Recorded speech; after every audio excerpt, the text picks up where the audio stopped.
Hi, thank you for your question. So actually, and this is like infuriating thinking about it, but so when I had my son, this is when he was like a newborn. He was my first kid. I didn't know anything about raising a child or anything. Not that I think anyone would really be prepared for something like their child having like a choking disorder or anything. But I noticed like even on formula, he was like choking a lot. It was to the point like one time I almost had to call 911 because it was like quite a while before he like finally snapped out of it.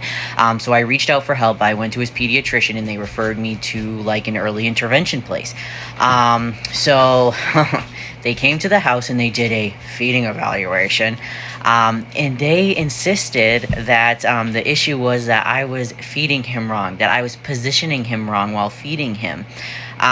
Which is, it was obviously bullshit, but I didn't know. I really thought I was doing something wrong. So I just accepted it. Like, it must be my problem. I'm doing something wrong. So they taught me how to properly feed, even though I was feeding him fine. It was fine. They just didn't want to say, we don't know what the hell this, we don't know what this is. And, this is above our pay grade. They didn't want to say that. They didn't want to admit they didn't know.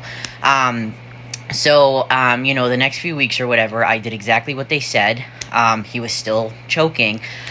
So finally they referred us to, like a good hospital in the area who had another specialist, and, he was diagnosed with his, swallowing disorder. And that's how we found out. But yeah, it was very disheartening, like, learning that they pretty much just blamed it on me. And it wasn't just one special, like, not specialist.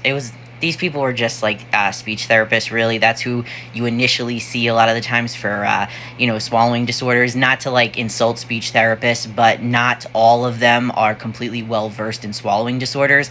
So yeah, that's who they sent to our house to do this feeding evaluation. So to think that they actually like put it all on me and blamed it on me, and the fact that it's potentially fatal. So like the fact that nothing bad happened in between that time that we finally got a diagnosis, I mean, that was just pure luck. Pure luck, or I mean God or something, I don't know. It was like, so it was really frustrating that like they're so quick to blame mothers or parents in general, you know what I mean? Like, oh, so frustrating.